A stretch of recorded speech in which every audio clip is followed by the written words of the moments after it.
different.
Thank you.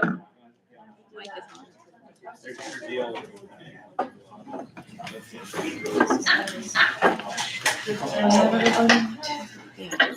Good evening, everyone. I'd like to call our work session to order. If you could all please rise for the Pledge of Allegiance, and then if you could please stay standing for a moment of silence. And Mr. Sanders, would you please lead us? I pledge allegiance to the flag of the United States of America and to the republic for which it stands, one nation, under God, indivisible, with liberty and justice for all.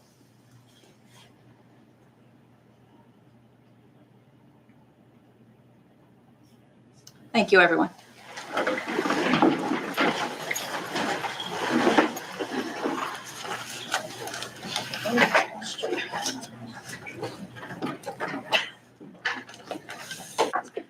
Okay, first item on our agenda is Dr. Conrad. Did we have any community questions? Well, good evening, everyone. We did not have any community questions for this evening. Okay. Item number 2 is under operations, and Mr. Sanders is with us for an update. Or Randy, are you going first? No. Okay, all right, very good. Good evening, everybody. Thank you for having me again here for another month in. So we'll dive into it, into our high school update. So just another quick recap of where we are. We are in the inside in those blue and red areas. Minus the gym, those green areas have been turned back over to you. So we're continuing to work inside those spaces. And then outside, we are on the front and the back of the building, like the start of the school. So the traffic pattern is still the same. So we're in all those great spots, pretty much spread out throughout the entire park. All right, so moving on into the inside stuff, we have a lot of exciting things going on. We have MEP stuff above the ceiling. Again, we're continuing. We have large swatch of areas being ready to wrap up where we actually can start doing ceilings and lights and nice things like that. But new mechanicals, including ductwork, you can see over there, new FPV boxes, which help in the internal classroom, keeping them nice and warm and stuff like that. We're getting new electrical, new low voltage are continuing on. And then we have other GC-related finishes. The picture in the bottom left there is new terrazzo going in those bathrooms by the cafeteria. So actually, I was just in there a little bit ago. It's already ground down and finished and sealed. So we're working on the wall finishes now after that and getting ready to open that back up. And then behind the scenes, a lot of the connectivity stuff, data, fiber, fire alarm, low voltage speakers, all that's getting tied in. New pieces are showing up every day. We have head-end equipment being installed, which is great. A lot of stuff prepping the ground for behind the scenes for another transition over the summertime coming ahead. So they're really taking advantage of as many spaces as possible and continuing on, working a lot of different angles here. Did we get, I think last time when you did an update, we had to get a hold of Blue Ridge, or everything's. We had them come out. They're aware of the project. They were actually walking with us and also the construction workers. And we have a soft plan moving forward, just waiting for them to get back to us now with timelines. Okay, very good. Thank you. Yep. We're keeping on track, and then everybody's been super helpful. So they'll be one of the key parts as we go over into the new data network. Okay, thank you. Some more cool pictures of the inside stuff going on. So a lot of those are from that center section. It's pretty much unrecognizable now. It will be the future of that STEAM program. A lot of missing walls, a lot of open space. You can very easily walk around through there, so that's pretty cool. As they're pretty much wrapping up the demolition portion of the CMU and interior partition walls. Overhead, rough-in, ductwork's already going in. We're prepping to do new layouts, so hopefully within a month or two, we'll start to see actually the rooms kind of taking shape of what that new center space will. A lot of progress going on in there. A lot of demolition, as you can see in a bunch of these photos. And then upstairs, we are continuing running miles of low voltage cabling to help support the new classrooms and get new technology in there. New pipe work is still going on and new ductwork as well. In that bottom right photo, I did sneak in what is going to be inside, kind of outside now. That is steel stud partition walls and exterior walls with a new roof deck over top of structural steel. So that is the new admin suite with me standing inside of it, kind of looking back at the existing building. So is all the steel work done, or you still have a little bit to go? Steelwork is going on right now in the cafeteria and the mechanical room in the back. The steel is literally being separated as we speak today, tomorrow, and hopefully early next week it'll start to take shape. Out front, in the admin addition, all structural steel is done. Yep. So they're doing the light gauge steel studs to make the exterior walls.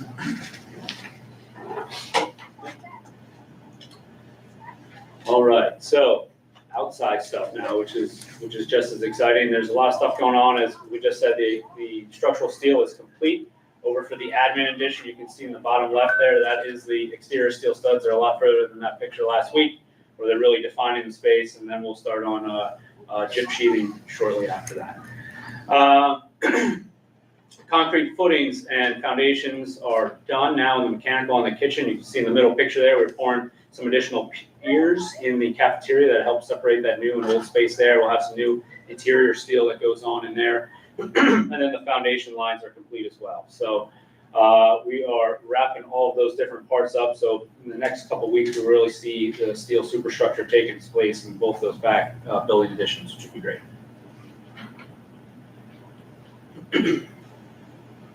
And then a little bit more drone photos for you guys. So at the bottom there in the center, that is the new admin addition. You can see all the decking done, the walls taking shapes there as they'll continue around, getting that wrapped up and really allowing the exterior walls to be completed. The cafeteria in the upper right there, so those are the foundation walls and footings are completed. Piers were set today, bearing plates on, so we'll be looking to do structural steel hopefully early next week. And then that parking lot, we've had this upgrade done. Had a couple setbacks with some paving issues, so they're getting ready to gear up hopefully in the next week or two to get that paved. So everything now is done. There's new lights installed in there. And everything's ready to go. We're just tracking down some pavers. We're in good shape there. So overall, in great shape, gearing up as we get expecting some colder weather. So we're trying to keep the pressure on. There aren't any potential bottlenecks to stop the paving on the parking lot?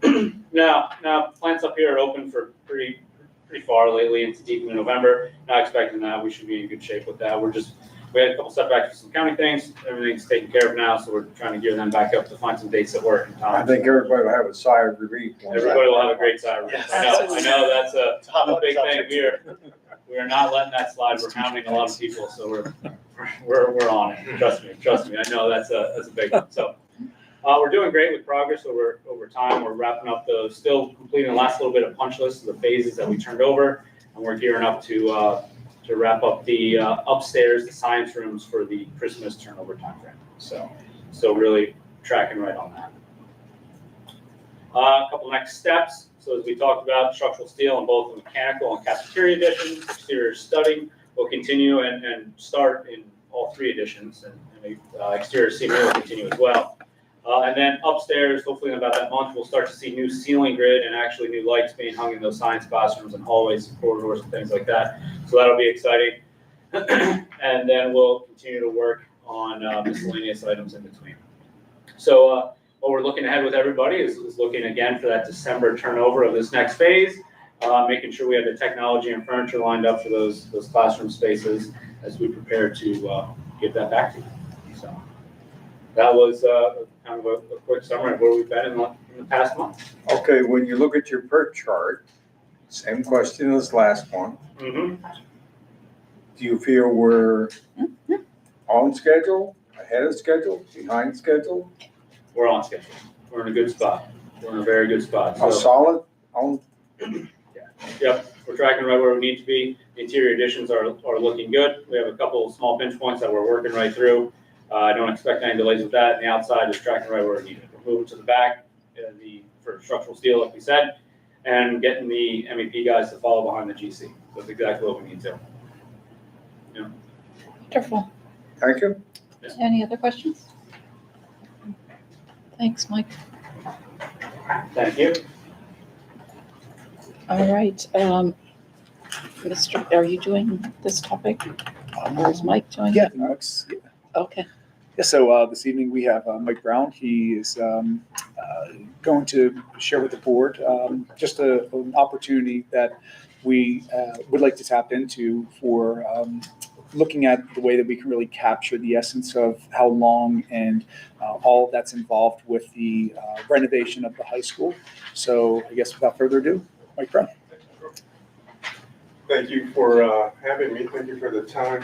You have that proposal. So a little bit of background about me. I'm a resident here in the district. My son is in the 6th grade. He's running around the field right now.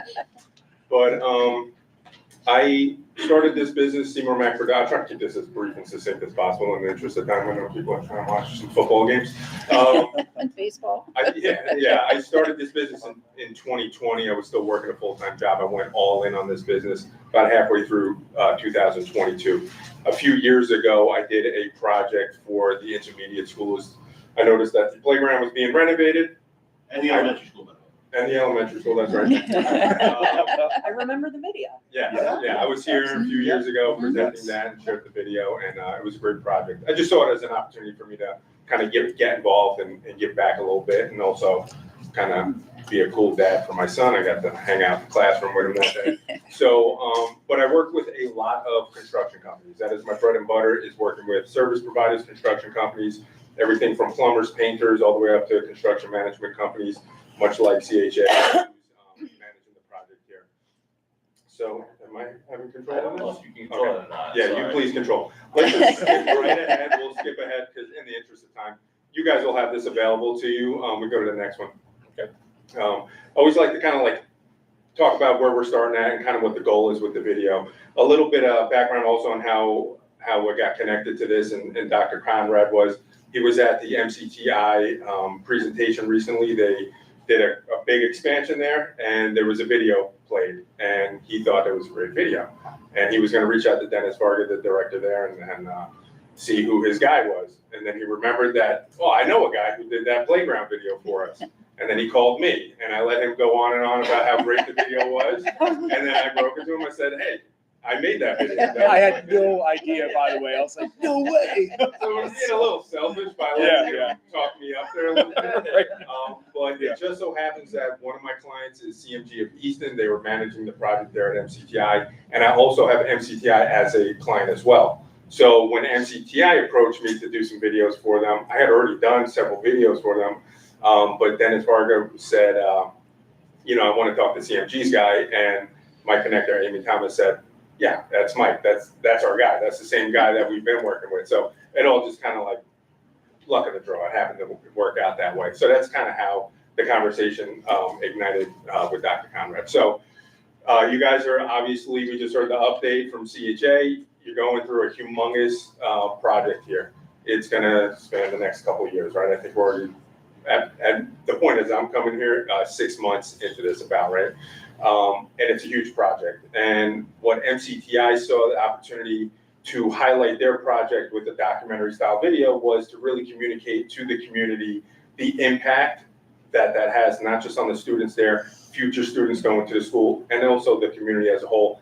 And to also educate a little bit on how they got the funding for it, where the money came from, how this is impacting the community in a broader sense. So that's the idea behind the video that we're talking about here today, or series of videos. So you guys are embarking on this crazy renovation project, and I don't want to be in your shoes because it's a lot to handle. But the goal of the video content that we're going to talk about today is to really just give you guys an opportunity to highlight those milestones along the way, to present the overall project when it's complete and done in a documentary style video, and to share that with the community and really educate parents and people, especially who are considering moving to the district. If they have the choice of moving here to Pleasant Valley or East Stroudsburg or Pocono, we want them to see why Pleasant Valley is the place where they want their kids to be raised. So we can go to the next slide here. So I'm basically just kind of read off of here, speak from heart here. These are some screen grabs from the video that I did for MCTI. On the top there, we have the director of MCTI. On the bottom, we had one of the superintendents for the project, who by the time we finished filming the project, he's actually their carpentry instructor now. So he left CMG to pursue his teaching dream. So it's just kind of great how that all worked out. But basically, just reading off of here, we produced this documentary style video. We highlight the importance of the renovation project that's currently undergoing. We use this video to educate the community, stakeholders about the impact of the project, how that's going to impact current students and also future students as well. You know, even the staff. I mean, there's a big impact on the staff as well. The main documentary style video will span the remainder of the project. So I think going into 2027, somewhere around there, is when the main documentary will be completed. But since that's a long time to wait for a video and to fork out some money for it. So we had the idea of doing milestone videos along the way. In our initial conversation, we identified a few of the areas that are being worked on that we could use to highlight those areas. So you see there the gymnasium work, the STEM class area, the admin area, the kitchen. It doesn't have to be these 4 areas, but we're going to do 4 milestone videos along the way. So that way we have that to put out to the community and to share with everybody here at the school. Each of these videos, what we do is we come, you know, this is going to be a long time. So we're going to be coming on site probably once, twice, 3, 4 times, however many times a month for the next year and a half or however long it's going to be. So it's a lot of site visits. But we plan out those visits to really highlight and capture the work that CHA is doing and all the contractors are doing. And then we also plan interviews, right? This is how we tell the story. We use the work that these guys are doing and those visuals to help visualize the story. And we use the interviews to tell the story. So we're going to talk to, you know, members of the CHA team. We're going to talk to admin. We're going to talk to staff. We're going to talk to teachers. We're going to talk to students. We'll talk to parents. We'll talk to anybody you want us to talk to who we think can help provide value and really help tell the story, right? Because that's what it's all about, is telling that story. So we capture all the different perspectives from all these different points of views, and we're able to craft these into a series of, you know, mini documentary style videos, with the big one being at the end. Since we're going to be here a lot, CHA is already providing you those photo updates, which are great. And since I'm kind of coming in a little bit behind the ball, we're going to ask to tap into some of those photos, if at all possible, to help tell those parts of the story that we're missing. But we will also provide drone photos from the ground as well, on top of what CHA is already providing to you, just so that you have that to put out as you see fit, right? Share it on the website, in the communications, whatever it might be. Whoever's in control of this, if you want to, now on that slide, down there's an example highlighted in blue, that documentary example. This is the video that we did for MCTI, if you want to full screen that. It's 7 minutes, I don't know how long it is. Really quick.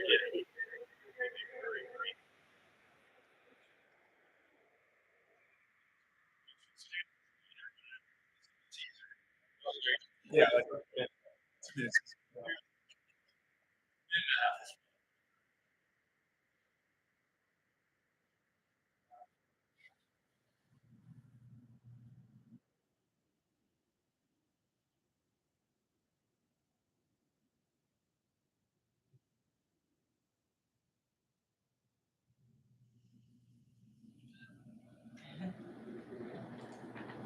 Huh? Keep going. Okay. It's about to get good.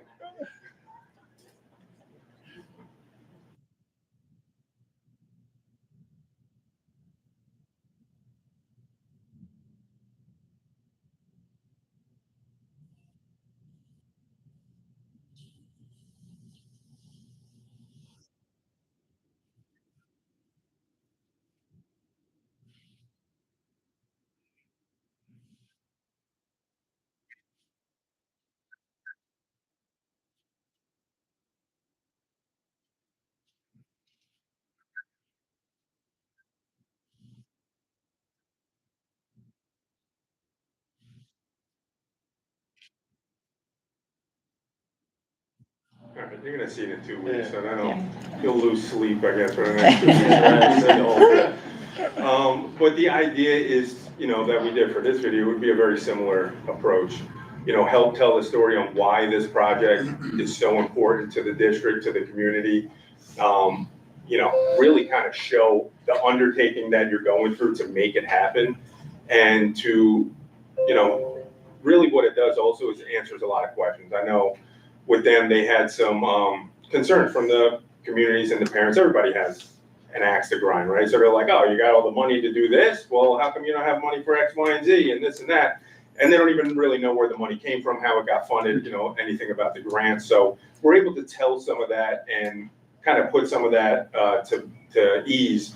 And that way we're able to show people, yeah, this was a huge impact that is going to be, humongous. They have a 10-year plan. They're going to be doing more stuff there. I know you guys have a 10-year plan, probably a 20-year plan. You're going to be doing more stuff. So it would be, in my opinion, a wasted opportunity to not have somebody here highlighting that with some professional video, and that's what I'd like to provide. I don't know if you want me to speak. I have a question for you. Yeah, sure. So the documentary style, that's something you deliver at the end of the project, correct? The main one, yeah, the And then big one. The milestone videos happen through, you just drop some things during the duration, correct? You just- Absolutely. Yeah, yeah. Just, I try to get the timeline around how you normally just Yeah. disperse the videos and stuff. Yeah. So those areas that are identified up there, the gyms down, these are probably in different phases at this point. So we'll just identify and prioritize, hey, here's what's finishing first, second, third, fourth. These are the areas that we want to really highlight. And those will also be documentaries now. We'll just kind of make those mini documentaries. And we'll speak to the appropriate people for each of those areas. And then all of those pieces combined will help build the larger video as well. Any other questions? I shaved my beard off for this. I have a pretty sweet mustache. I don't know if anybody can mention that. No? Yes, all right. If nobody has any questions, I guess that's it for me. I'll either sit Is or I'll the- leave. Because I can't. Is the whole proposal there?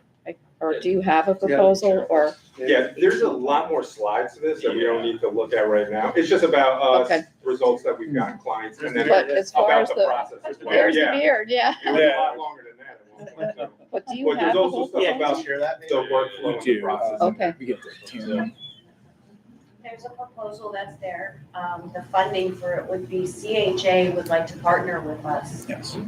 They reached out to, Dr. Conrad reached out to them. CHA would like to partner with us on this project and share the expense. Yes. We also have some $5,000 in St. Luke's grant money that can go towards this as well. It can be paid over a period of time, so we don't have to do this all this school year. So the partnership, we'll work on the partnership part first. Okay. So if the board is interested in doing this, Dr. Conrad and I can move forward with getting all of those pieces in place. Thoughts? Interested? Yeah, I'm Yes. interested. Okay. But they need to get, highlight positivity out there. I think getting Especially the students. message out is a important thing for us to do. Absolutely. Yeah, we've had a lot of discussions about this, and I think really the catalyst was, when you see it come to fruition, and unbeknownst to me, of course, Mike, thanks. You see this great presentation, and it's like, wow, that's something that we've talked about, when we started this, like, how do we capture the essence of what we're ultimately trying to do and tell that story? It's an important story, and one that will live in the memories of like our staff, of our community, of our kids, and our future kids. So I think that's a really neat opportunity. And I think from our perspective too, looking at how we're really trying to tie in technology, there's also opportunities for our students later down the line to with scoreboards and being able to use technology to be very creative in their artistic approach. So I think there's a lot of potential as if we're moving forward with this project. So what we can do, I guess, in terms of next steps is both Tam and I will sit down, we'll go through everything from the financial part, and then we'll put the proposal You have a forward. question now. Yes. In your final documentary, will you show pictures of before and after so the community can really grasp what was done? Yeah, absolutely. Those would obviously have to be provided to me because I don't have that. But yeah, if you have those, yeah, we could certainly include those. Yeah. Since that's it's a good such a idea. large project, Yeah. Yeah. I mean, I always think of, you always go into these older buildings and you see like the helicopter photo from 1942 and it's very blurry. And it's like, that's all you have to go off of what the before was. We have a great opportunity here to show this in a very different way. Yeah. Thank you. Good question. All right. Okay. All right. Thank you so very Great, much. Do you need me to stick around for anything? I'll be floating around. We'll I'll keep see you outside, floating just around. don't pitch too Okay. fast. All right, excellent. Thank you very much for your time. Appreciate it. Enjoy the bonfire. Yep, take care. All right. Okay. All right, Mike, you're up again. Middle school HVAC. All right. So, as we continue through your capital improvement plan, right, we've talked about progressing in a couple different areas. I think we originally came back in, February of this year. We did a study on the 29 classrooms, a couple other spots in the middle school that do not have cooling, currently fed by hot water only unit ventilators in those classrooms. So a lot of downsides with that. They've surpassed their useful life for one of them, and a couple other things involved with that. So in the study, we gave recommendations on 4 different options. We met and talked about taking advantage of the existing master plant that's in that one that was upgraded just recently with some new mechanical components a couple years ago, and turning them over to what would be a 4-pipe VA-based system, very similar to the new system that's being installed at the high school, and very similar to other parts of what that building is itself. So it provides the most amount of humidity control inside, air quality control, and comfort overall out of all the options possible that we have there. So I think that was the recommendation when we came to see last time. We talked through it and laid it out in kind of what I'm going to say is the master plan of overarching projects, and look to potentially do this in the summer. It would be the summer of 27, right? So, but in order to accommodate that, we would then have to start on the design the winter time now to be at a position where we'd look to bid this at some point in the summer of this upcoming year to accommodate the procurement period of rooftop and mechanical equipment. Right now, that's about 9 to 10 months out. So so we're backtracking from there, coming to you guys now and looking at as part of our master plan to get that accomplished for you in the summer of 27. So the total estimated is the 7.9, right? 7,000,009, what, 8 million? Yep. What did I say? Okay. Yep.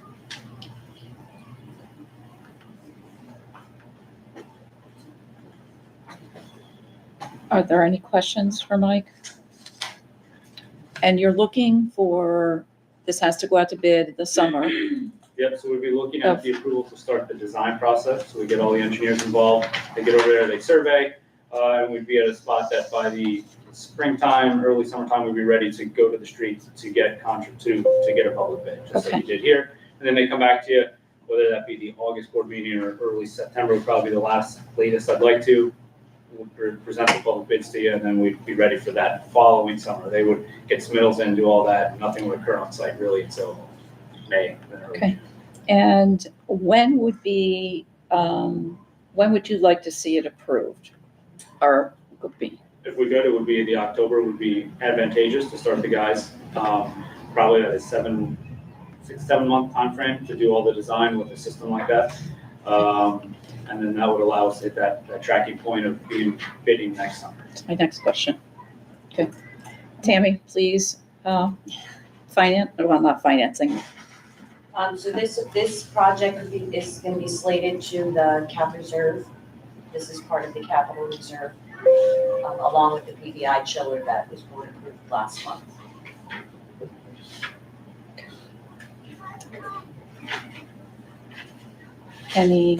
Are everybody okay putting it on? More expensive than we. You're okay, put it on? Agreed, yeah. Okay, Mel? Good, all right. Okay, please add it to the agenda for end of the month board meeting. Thank you guys. Thanks. All right, now where are we at here? Okay, at this time, is there anyone from the public that would like to ask any questions to do with operations, the things we just discussed? Okay, hearing of none, we're going to move on to policy discussion, which is Dr. Conrad. Yes, so good evening. So there are 5 policies that I want to bring to the board this evening during the working session with the intention of doing a first read in the next voting meeting, and then hopefully a second read and approval at the November voting meeting. So the first policy listed is policy 102, and this is focusing on academic standards. This says there's a need to update this policy to reflect the changes to the state standards for the 25-26 school year. Are there any questions about that? Okay. All right. Hearing none, moving on then. For policy 105, this is focused on curriculum. So this was revised to include a section addressing special instruction observances to be part of the district's plan. And what I'll do actually after just sharing this information, I'll give you just some time to review it as well. And again, these policy recommendations are coming through the newsletter that we receive from PSBA that provides the pen, I believe, and they give us obviously information about, current legislation that has been changed or maybe certain citations that need to be revised. Okay. All right, moving on to the next one, which is policy 201. And interestingly, this isn't really a change to the policy. In fact, it's more of an embracing what the policy actually entails. So technically for policy 201, my recommendation would be that the policy obviously remains. There's an AR that's attached to it, and as you know, AR is not administrative regulation, does not have to be board approved. But we have had discussions about this because this is regarding the early admissions for kindergarten. So what I'd be looking to do is removing this AR. By doing so, this would actually have Pleasant Valley School District not only aligned with PA code, but then also with all of the other schools within Monroe County and the districts in IU-20. As you can recall, I believe it was last working session, we actually had an opportunity for counselors at the elementary school and former counselor, now assistant principal, to share with us some data. And so when we reviewed the data from 2023, not only did it show two things I thought that were pretty important that I gleaned from. Number one is that about half of the individuals who were tested for early kindergarten were actually admitted, but then of those that had the early admission for kindergarten, we had an opportunity to really review data and start to understand that those students who started earlier actually were having some more academic challenges as the years progressed. And again, that's something that we have to be very mindful of and we have to be very intentional about. So henceforth, that would be why I'd be looking to, remove the AR and then maintain that you have to be 5 years old by September 1st in order to enroll in kindergarten. So are there any questions or discussion? So it's just removing the AR It's just removing the AR, and then that maintains the policy. above, yeah. Yes, correct. Yeah.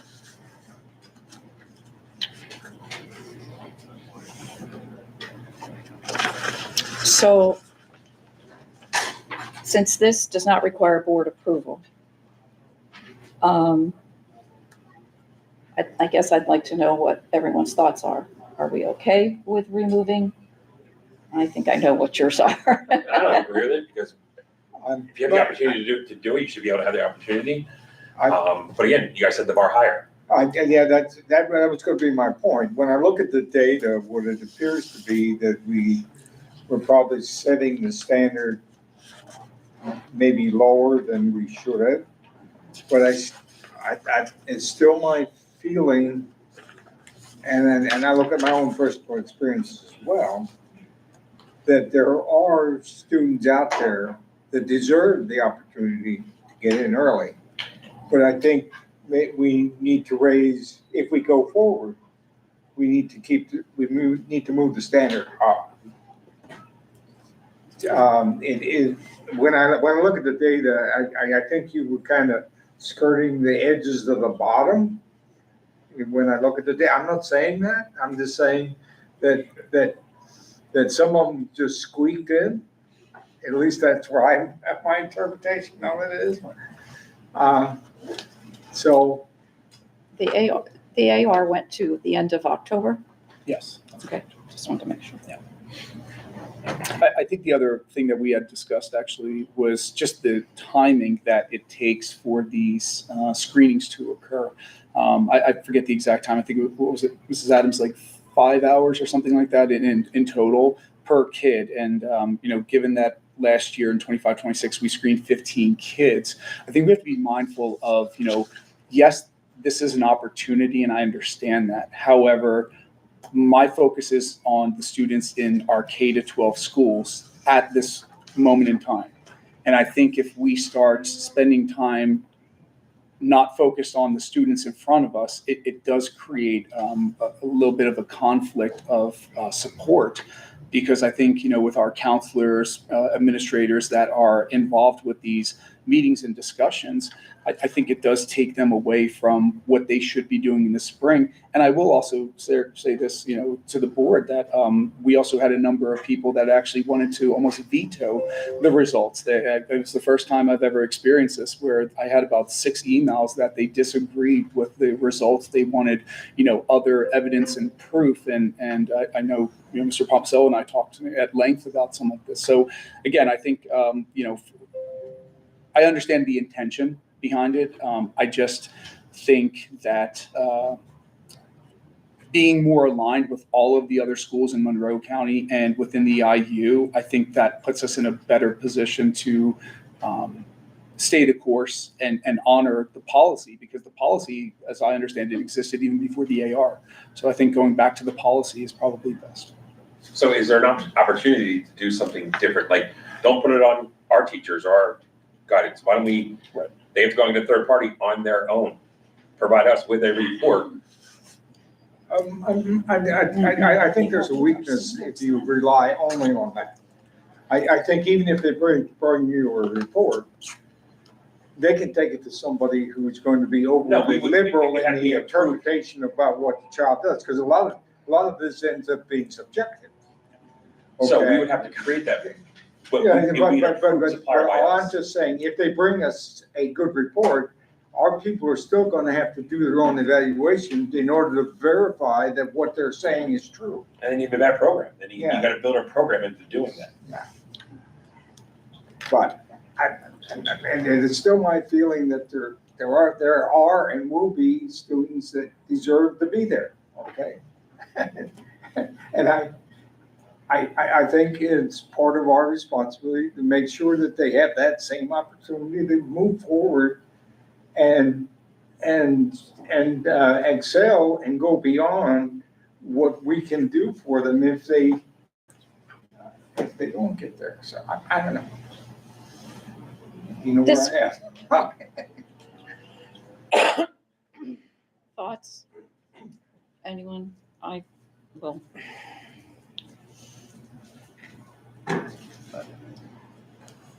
I don't know. I mean, I feel like it's a difficult topic because I do like the consistency of a date, right? Like it's pretty cut and dry. You either meet the date or you don't, and then we argue over what the date is going to be.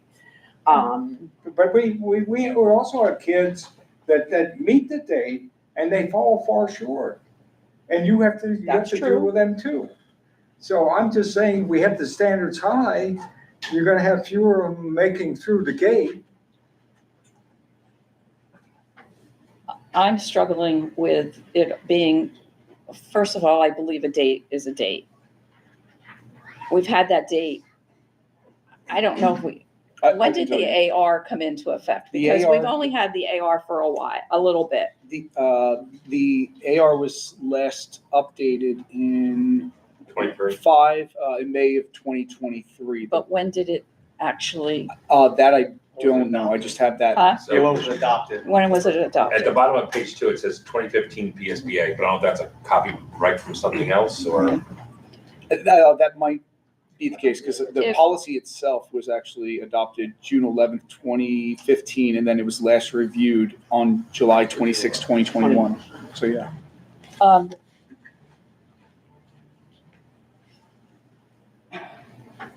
I mean, we were steadfast for many years that it was September 1st. And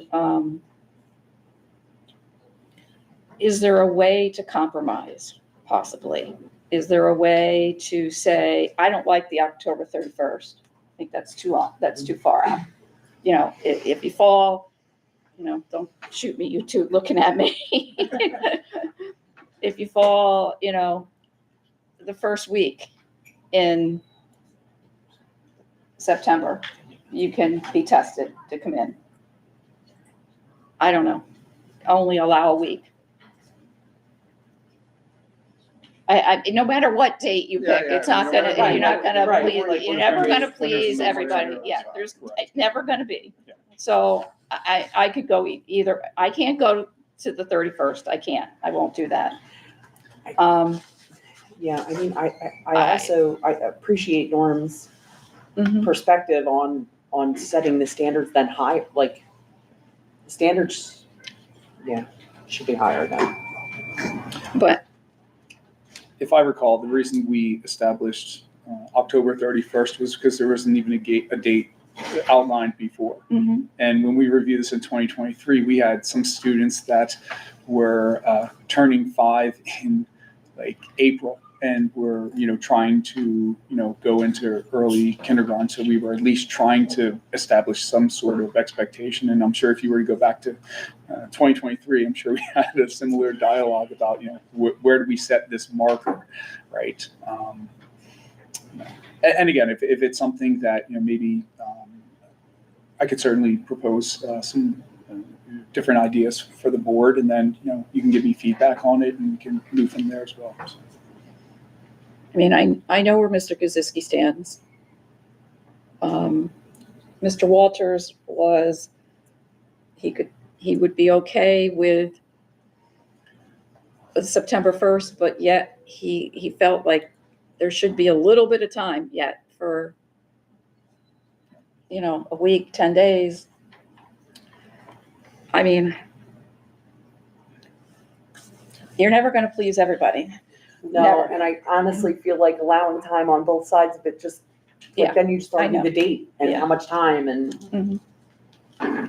And the recommendation, well, what our counselors feel when they did the presentation was September 1st.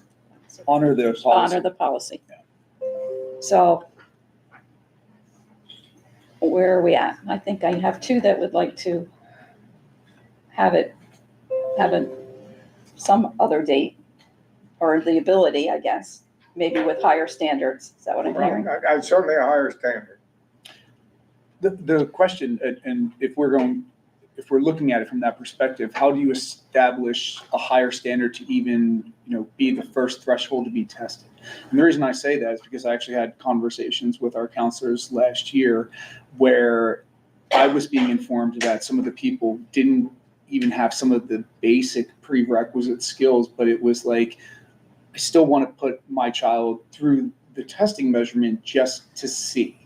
And I think that the challenge then is like, almost like we're wasting time. What qualifies for you to even pass that threshold to even be considered by our people? That's almost like a second door that you would have to go through. Because again, it's anybody who's anybody could just say, regardless of challenges or strengths, my child fell on X date and I want them to be tested. Even though as a parent, you might also acknowledge that your kid's probably not ready. I think what this really comes down to, and I have to be very transparent, I think it's about the cost of health. I agree fully. If the child's not ready, they shouldn't be here. Okay, I agree with that.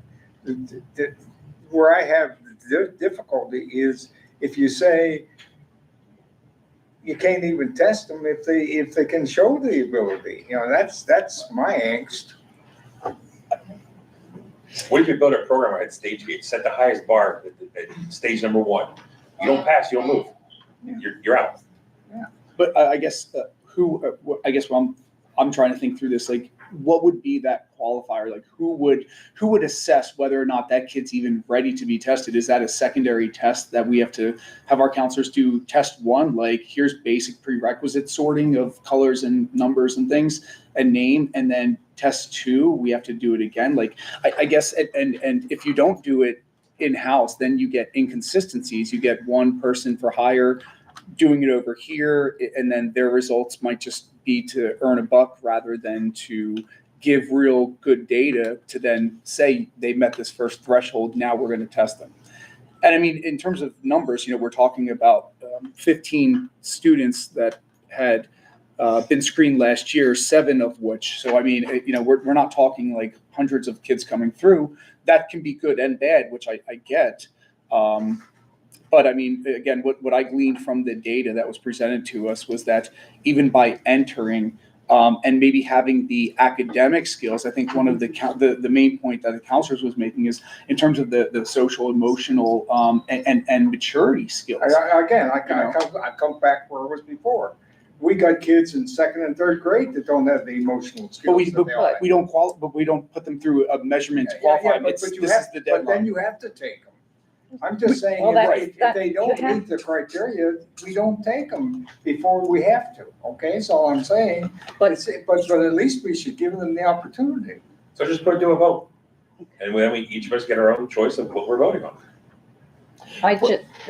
Go ahead. I'm sorry, it was one more question, and it was about the challenge of the assessment.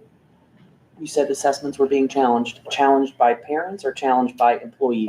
So the Like staff members? No.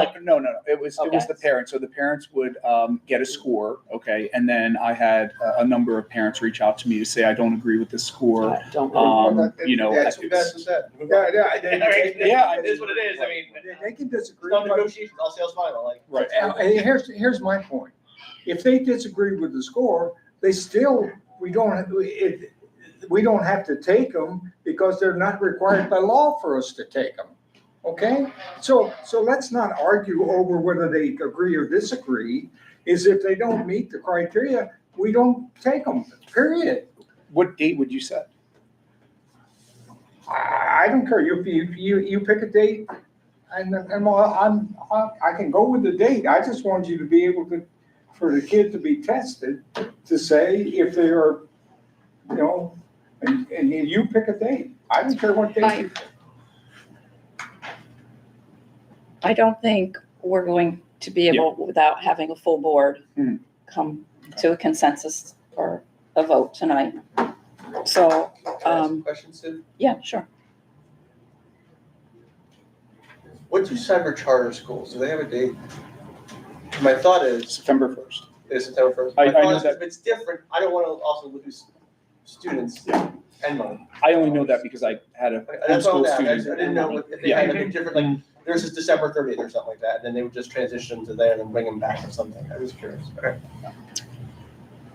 Just a comment that I was going to make before I made my other one. I mean, the day they come in to be tested is just a snapshot in It's time. always snapshot. It's always- I know, but I have heard from teachers stories of then there might be behavioral issues that you didn't see during those early tests, when you're testing those students. So there's other things to consider here. I've thought this through the last couple of minutes and I'm a steadfast September 1st. So that's where I'm at, but I think we need to, We've engaged. we have to engage everybody. So we'll have to put this discussion off till Okay. board meeting. I just have a question. If you set the date later to October for testing and they pass, will they then come into the grade in October or November? No, it would be. It would be for the following For the school year. following year. Right. Just so everybody's clear on that it's not like they're gonna be tested till October and then Yeah. come in No, that's not after what we I, already No. started. no, that's not what I meant. That's The not what test I will meant. take place earlier. Yeah, Over the summer or something. Just to it clarify. still would be. It is that you decide when's the birthday to do Elasticsept. Right. All right. Okay. Moving Moving on. on, 2 more policies. Policy 209.2 is diabetes management. This is being revised to include statement about providing a diabetes fact sheet to incoming elementary school students and students entering 6th grade. And the last policy is policy 628. This is the school district initiated tax assessment appeals. We do not have this policy currently. This gives the business office discretion on what to do per our solicitor's advice. And what I can do is I will email those policies just so you have. I was saying, a look that one's prior not to- listed on our policy thing. Right. Right. Yeah.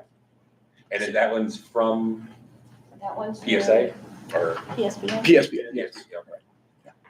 Yeah, so I'll make sure I send Is that that- email to everyone and. No, it's not. No, Where do we get That- that? Yeah, where, Where do we get the idea for this policy? our solicitor's office. With Monroe County having yet another reassessment coming up in 2026, Attorney Comer and I had a discussion about the assessments. And there's no policy for me to follow. If something comes in and I think it's severely underassessed, for me to initiate an appeal on that property. So that's where the suggestion came from for this policy. So is there a framework or a What- guideline you are basing that? Is there other districts that are doing that in Monroe County? Would be the first to adopt something like this? No, we're not the first. There are other districts that do it. Strasburg has it on theirs, I know that. Okay. It might not be the exact same number, but it is in the 600s. So it was, and I believe Attorney Comer is going to be suggesting this to all of the schools in Monroe County with the assessment coming up. All it does is it gives me a guideline of if it's $10,000 on us under assessment. And I can tell that from our transfer taxes that we get every month. That gives me the authority that I can initiate an appeal with the county. Right now, I have to put guidelines of what I can and cannot do with them. So there are, it's in there, the policy's written, the highlighted pieces are the pieces that I need recommendations for the board to agree to. So you will send those. Yep. 1, 2, 3, 4 out to us. I will send them to everyone right Okay. now just to review and Okay. thank you for clarifying that. Yeah, the other policies, I apologize, are, they're PSBA policies, just revisions and everything, but, not 628. So, but yeah, I'll get those up now. Okay, very good. All right, And that's all I have. all right. Under policy discussion, is there anyone in the public that would like to make a comment at this time? Yes. I just have one question. I know they're talking about policy and dates and all that. Is the appropriate readiness for the students considered? Because I know the community had brought up if they allowed diapers. So I don't know if you need to add it or what, because it's appropriate readiness and in the district. I was concerned about that because that is, the children are in the district like that. All right. Moving on to education. Who's starting? I'll start it at burning down. Okay. Well, for ELA, we did have originally a full day of HMH training planned for our activity day on Monday. I did speak with HMH after getting some feedback from our teachers, and we have reduced that 6-hour training to a 3-hour, which is a lot more manageable mentally and as far as the material that they'll be getting. So we've adjusted that. That also builds in curriculum planning time for them, which they have requested. Some more time to refine what they're doing and take a look at what's coming up in the months ahead. And then that also saves us, the way that the training was planned out, it reserves 2 days for us that we can use later on. For science on Tuesday, cohort of some administrators and teachers from PDE, PDI, and the high school went to Northampton, and that was that Steele's cohort, looking at some of their resources that they use. So we spent the day there. We had some great discussion, great feedback there from the teachers and the administrators, as well as looking at what are some of those routines and norms that they do in the Steeles, implementing in their classrooms. That was definitely something that was really beneficial to all of us. We have the next one coming up sometime, I'm thinking in November. It's not set yet. We're waiting on Nazareth, but we will be going to Nazareth to take a look at what they're doing. And we're hoping to have a PV showcase in February, March, along with a final consortium kind of cohort meeting for discussion of our next steps for the following year at the end of March, somewhere right there, right around there, right before April. And I've actually had some discussions with IU20 and the other curriculum supervisors as to, this is great for science, what about our other content areas out there? So can we get ELA? Could we get math? Can we look at some of the electives and kind of just start sharing different ideas and looking at some of the great things that are happening at all different buildings and districts and things like that, and bringing stuff back to make us better. And then, Are you done with this, with that piece? Is that a Yep. question? oh, sorry. That's okay. So after you've done the sharing between the 3 districts, then what's gonna happen? Our hope is that those teachers will take some of those practices back or ideas and share them with their, kind of their departments and their colleagues. And our hope is to grow and bring in more districts the following year. That's kind of the All thought. I can. I think I didn't explain my question Oh, maybe or I was gonna say, correctly. because I met at PVE with Roger and Sarah, with Susan Price and Missy Kern after our visit. And we talked about some of the things that we saw there, K1, 2 students doing compared to what we do. Talked about some of our procedures and practices, expectations that we might need to change. So I know that we're gonna probably do that at each building, but we did that, was that yesterday? Yeah, so. Okay, I'm struggling with this one, okay? Because, I have someone else in my ear. Yeah. Too. So we're sharing we went to Northampton, we're learning what they're doing at Northampton. Now we're going to go to Nazareth, and then I guess they're coming to us, right? So does everything have to look alike at the end of this? Oh, no. No.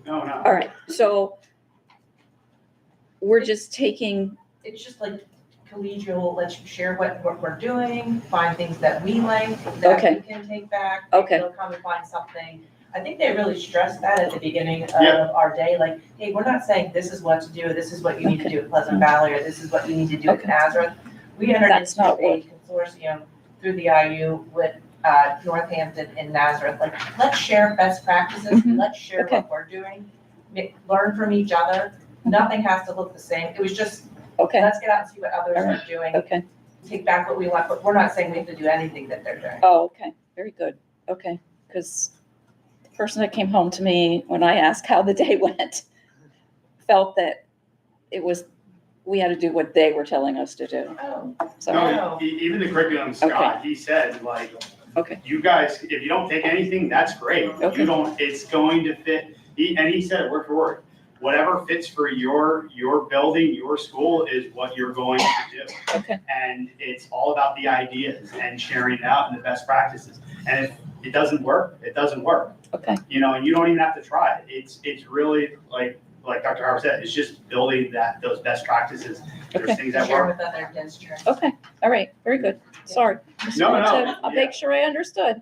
Yeah. Okay. And that's why when I had the conversation at the end with, can we look at some of the other content areas? Because I think, sometimes there are things that you see in other districts that, maybe you want to try to implement, or just like you would be going to a conference and you have a district that is presenting there. So this is at no cost to us really, because it's just a group of different colleagues and districts together, so. And I think some of the big takeaways for myself was just comparing expectations that we have here compared to what other districts do. It's just good to see that. And they put a lot more time into science at the elementary levels than we do. And so like, I would really like to see their schedules and see what they do. So like that, those kind of takeaways for somebody in my role is what I take back. For the teachers, they can go into the classroom and see, oh, I really like that, let me take that. So I think that's the discussion we had at PD. I spent most of my time with the PVE teachers that went, and I think, speaking from them, and you were there, they loved it. Susan and Missy loved it. It's what they saw, what the kids were doing. And it's kind of, they were surprised at what kids were doing now at the same age. All right, sorry. And one of the resources there were 2 resources that they were using. One was Twig, Twigs. which was one that we have a presentation on Monday. And that wasn't planned. No, it wasn't, but, and then they also have Activate Learning, which is an open SciEd one that they have at middle school. So, so they got to see those in practice as well, you know, kind of just happened to be, that's what they were using. We're talking about Monday. Yep, so Monday, we have 3 companies coming in after our last science team review. They chose the 3 resources of HMH, Amplify, and Twig Science. And this was before us even going to Northampton. But those companies are coming in to present on Monday. And we're pulling all the science teachers from PBI, M, and H to kind of review it and see their thoughts on it. And hopefully we'll have something from that point somewhere within that, you know, that day or the next day or a couple days, you know, kind of a direction if we're going to narrow it down a little bit more, or if we're going to have one that everyone is coming to a consensus with. Do we know if we do go with HMH, if there's a discount involved since we already have their program in place? I don't know, I'm sure, I got some rough quotes of ideas and stuff like that, so, but nothing is like set in stone, it's just, where we have to first, what I wanna do is first get what the teachers are looking for, select that item. And I've already talked with some of the department chairs. I wanna sit down with the department chairs at the different buildings, and this is the full gamut of everything. What do you want? What don't you really feel like you need at this point? Okay, and you know, if it's a consumable item, you know, can we take a look at the list that's in there? Do we need to buy that kit, or can we, you know, purchase our own at a cheaper price? So some of those things that we're going to take a look at, you know, and so a lot of teachers like the kits because it's all there, and that might be the case we look and go at. So I want to try to open it up there to have some discussion as we move forward and we finalize, you know, making sure that we, you know, are fiscally responsible. I think the one thing that we've learned so far is that the K-8 teachers will probably go with the same program, but because high school science is so different, we'll probably do something different for them, because like we're looking at biology, chemistry, you know, we're not looking at a series that you use like 6, 7, 8. I will say, I've been there listening, and I haven't provided any feedback. I think the front runner right now, before this is Twig. That's what I heard. But I don't know, and all votes were cast aloud. Not by my choice. That was their consensus at the review, that they wanted to vote out loud, so. That was yet to that. All right. PV High School building highlights? Oh, is that everything? Okay. Yeah, and I'm introducing this because Mr. Boylan asked if they could all be present outside, and I said absolutely. As I told Mr. McCutcheon, he can leave at 7:30 for his dunk tank. Keep it warm. Dunk tank duty? He said he'd be more than happy to stay. I actually watched this video this afternoon. It's great. The kids put it together, and it's just the highlights and their thoughts of the start of the school year at the high school. We thought it would be good. We don't start with PVE because that really is where it all began. But with everything, but because with everything going on at the high school, we thought it would be good to get their perspective.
That was great.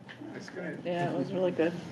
I will say when you watch on the computer, her mouth does match her. That was like kind of an old Godzilla movie. That should be fixed next I had a week, great hopefully. video, but I was my video. I was She's like, I was "You did? watching it, Watch I'm here." like- Not to change the subject, but when is the upgrade coming? Yes, so Next exciting week. update. Next Good week? luck. Exciting update. See ya, stay warm. Sorry, I forgot what I was saying.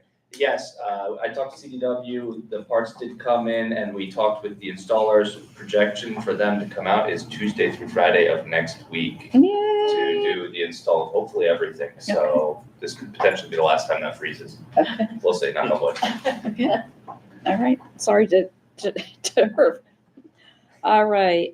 Pleasant Valley Middle School disposal of piece of furniture. Yes, so we, we've done the new furniture, we've done some rearranging. In the library, it's a beautiful cabinet. Looks like it would be an antique. I'm almost afraid to move it. It housed, tons of arrowheads. We've kept the arrowheads, we've given them to the social studies teachers at different grade levels to use. I want to, two things. We want to put it somewhere, but nobody wants it, try to give it away. However, I had a great meeting with technology this morning, and they are doing a tech museum right outside the Bear TV, so they may want it. It's like the glass you can tell, it's old. It's not like the glass you get today. Is it in good shape or is it? It's, we're afraid to move it. It's big. But we want it out of the library. It's just sort of sitting there taking up space, and Roxy is asking every year, can you get this out of the library? I hate to give it away, so my first thing is technology, we're gonna take a look at it, see if we can use it for that. If not, I would like to approach maybe like Historical Society or something. I don't wanna just trash it, No, I don't want you to either. but I can't even give it away to somebody unless I have your permission, so. But Bear TV has the first dibs at it. Okay, so do that and then let us know because I don't want you giving it away either. If they want it, I won't put it on the Agenda, agenda. okay. If they don't, then I will, because I can't, like I said, I Well- can't approach others unless you tell me I can give that to them. Oh, so you will approach others. If he doesn't want it. Okay, so you're, okay, all right. Okay, I think Mr. Berger, you maybe help me talk with the people. yeah, I mean, Bob Surface might be able to help too, would be the thought I had. All right, now Jason really wants it, now that I might give it away. Yeah, That's all up to them. yeah. All we need to do is double check the spacing, but we actually have some really good ideas for it. When they were so, telling me this morning, I thought it would be great, very All right. cool, because I'd like to see that. Okay, Yeah, it'll be fun. Yeah, all right, if you put a typewriter in there. Oh, yeah, some back phones, yeah. okay. All right, anyone in the public under education curriculum? Yes. I'm just not following this HMH and the IU programs that they're doing, because nothing is listed for us to be able to review. It was there and then it was taken down. So I'm not exactly sure if this is new programs coming in or present programs It's that are already here for reading and spelling, It's a science program. It's a science review. then the ELA though, That was for professional development. professional development. On Monday. Monday's New a PD. program, new program or No. the old program? Same program. Same program we just purchased. HMH. Reading and spelling. It's nothing new on Monday, it's just keep working on what we've already purchased. The present program. Correct. So then my question, well, first of all, I just didn't know anything about this because it was two different ways of thinking now. So the science is going to be the program we are going to purchase later on. Correct. We are gonna purchase something for So they science. just figured out which. They're going through the Correct. review. Going back to the reading and spelling.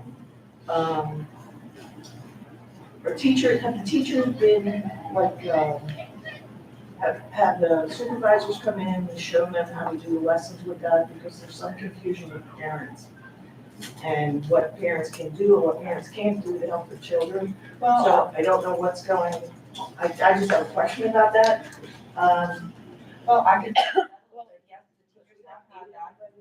The teachers have had that, and they're gonna continue, and I know that I just met with PBI, and they're actually gonna have an evening, I believe it might be November 18th, where they're gonna invite the parents in to go through like, NWEA, Power School, HMH with them. So are there options for the students who are absent to be able to catch up rather than have to do it in school just? just in school?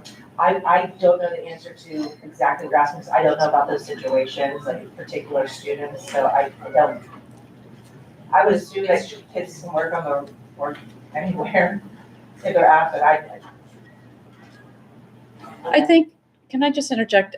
Denise, if there's parents that have questions, I would direct those parents to the teacher first. That's their first line, Yeah, but I to don't talk to know the how our- teachers about these things, And let's just say about that- making up work, let's just about, say that was done, but I don't know if the teachers were trained by everybody here, so they do it. what do you mean online trained? or You're talking, I don't, From the program that they're using, since they're implementing the new So- program. They may have questions. Who do they go to for questions? Because parents don't know that, there are resources, et cetera, et cetera. And I'm only trying to see she's on. how to help the teachers with the parents. Denise, when you and I spoke on the phone a couple of days ago, my recommendation was, of course, always, have that parent who has concerns to go back to that teacher. But what I then also recommended was that if the parent is missing something, then my recommendation would be to go to an administrator in that particular building. And you had referenced PVI, so my recommendation would be then that individual parent contact the administration and then make them aware, so that way there can be dialogue between the teacher and the administrator to make sure that, we're all speaking the same language to support the parents. So We did speak about that. That situation hasn't changed. I'm just wondering how much the teachers have, what supports do they have beyond that? I can tell you the teachers have had a lot of training. We started last year. We've mapped out the first 9 weeks and we continue to revisit it as we did it when the school started in August, and we're doing it again on Monday. I'll also add too that they have 5 days a week that they have the opportunity to meet as a team, to have discussions, whether it's department or grade level. So there's a lot of opportunity for people to come together and to support one another. So It's communication home and how they can help a failing student specifically. Well, I think like And there wasn't any, let them just say there might be some confusion, sure, because of the program, and I don't know it. Should the parent call the principal? They have concerns about doing that. Well, then it's hard for us to help That's- if they don't yeah. do it. That makes it hard. you can't fix a problem that you're not willing to engage in. So that's kind of what I said. So is there work that's able to go home? There's always work that's able to. I mean, So there must have been a miscommunication because that's not what was conveyed to a parent. If I can't, I wasn't privy to Denise, it. I would, I think. This is probably, this is more of an issue. Yeah. yeah, if in general, if there are parents who are concerned, please reach out to the teacher. If for some reason they're still, having some difficulty or they're not understanding or grasping the concepts, please reach out to the school administrator. Okay, and then from there, but they have to engage in that dialogue in order to get the support they need. That's all. So. all right, moving on, under finance. Tammy? Sarah? Are you getting Addie, or are you? I have her location being shared, so. Oh, okay, so you're not getting, There are ways. yeah, but you're not getting her. No, I was getting. Can you get Bray Yeah, for I'll me? get Bray. Thank you. Sorry, everybody's all over, so I gotta get I'm her. watching. Thank you, appreciate it much. The first item under finance tonight, Luann Freeman and Marlene Kaufman from First Northern Bank and Trust. They're gonna do a presentation, for a partnership opportunity with Pleasant Valley School District for the employees. I'm sorry. We rhyme. I did say I read it. We'll see, yes. We'll see.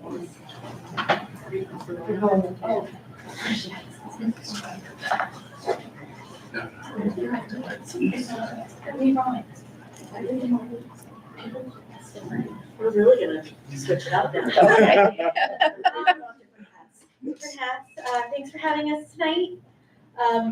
It is, okay, I'm the talker, so I'll just jump right in. Let's get this over with. Workplace checking is something that us at First Northern Bank would like to offer to the employees of Pleasant Valley School District. It is a relationship account because you, as a school district, already have a deep relationship with our financial institutions. It's something that would cost the school district nothing. It does not affect your budget whatsoever. which should make a lot of people happy because it's a benefit you can offer your employees. Was it controllable thing? I don't know. There we are. It is a free product for it's free checking is what it is. As long as they're employed by Pleasant Valley School District and they have direct deposit going in, they have no minimum balance requirement. Luann and I are aware that many of the employees of the district already do bank with us, which we can easily convert these accounts over. No account numbers have to change. We can take care of the paperwork. That's the easy part. That is the easy part.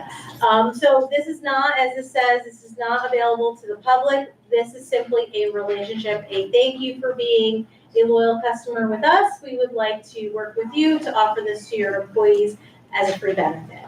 The free box of checks are free, obviously online banking, mobile banking, bill pay, and I don't believe the school district has anybody under age 18, but it would be employees that are 18 and older. No students, although we do have great student checking also. Yes. And like we said, there's no cost to the district whatsoever.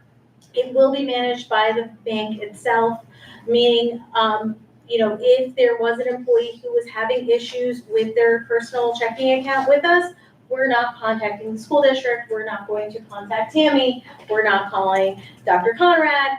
It is between us and the employee themselves. It's nothing, all you're doing is saying, if you want this, you're here. Welcome to being our employee. Thank you for being our employee. You can participate if you choose to. If you don't, that's okay also. Added benefit. Correct. And it's a win-win. It can help hopefully your employee morale and financial wellness because you're able to offer that at no cost to the district. And it also benefits us. It's a win-win. It's a working partnership. I know there's more slides. There are. There we go. So pretty much the implementation would be that we would provide enrollment forms, materials.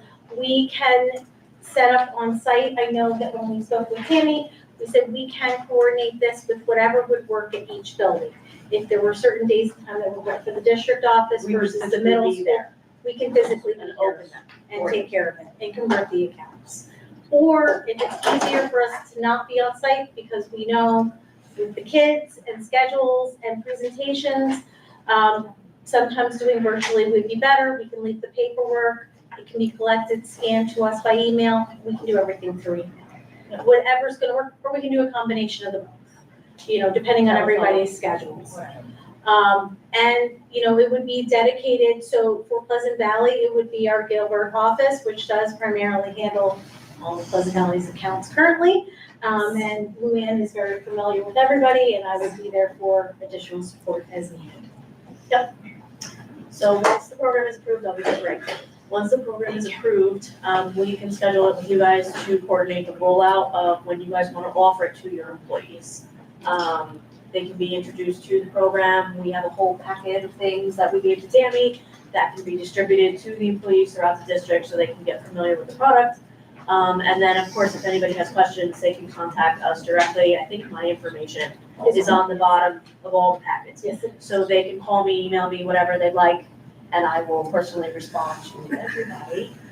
But we're really excited about the program. We think it would be a nice way to get more of the district employees together, involved, something else for you guys to offer.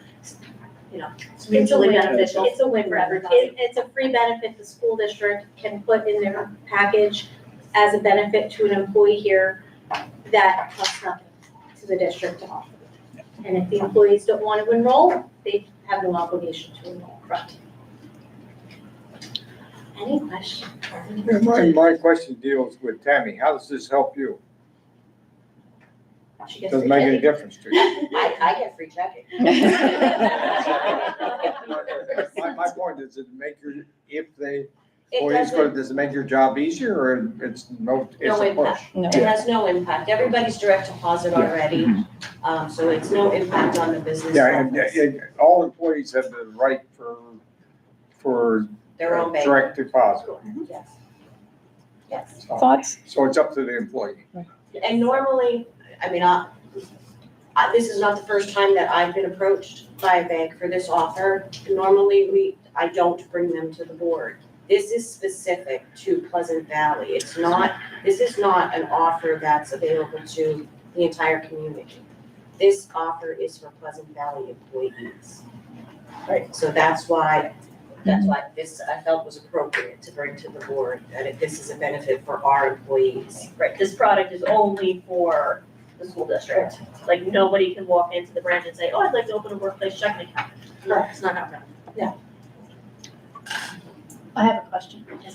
Since this is free checking and we have some of our employees direct deposit, can they split their check? In other words, can they still do a checking and a savings with this establishment? Absolutely. Up to how many accounts?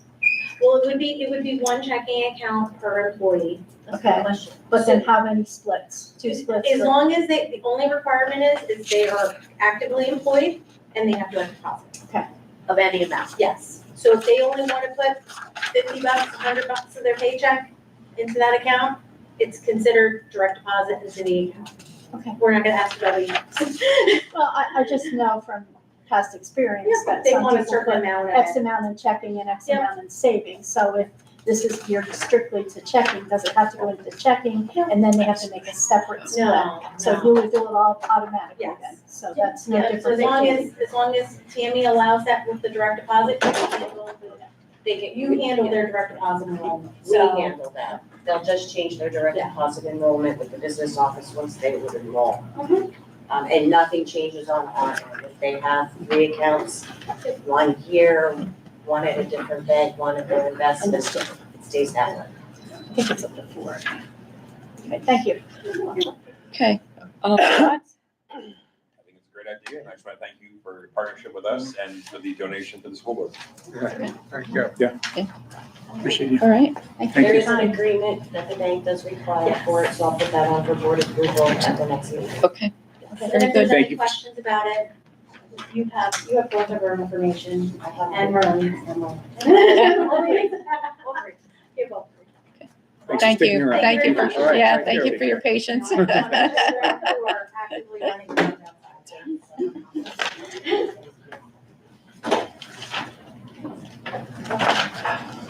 The second item that's on for finance tonight, the cap reserve 2018 and the consolidated bond reports for September 25. The cap reserve account has an available balance of $20,559,953.16. The 2018 bond account has an available balance of 0. The consolidated bond account has an available balance of $2,923,917.98. Does anybody have any questions on those reports? Okay.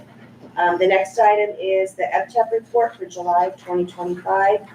Pleasant Valley's EPTEP reserve balance at July 31st was $5,113,395.80. This is equivalent to 5 months of reserve. We are required to maintain a 4-month reserve, therefore we're in a good position. Does anybody have any questions on that? Okay. Mrs. Seitz is going to review the food service numbers for the months of August and September.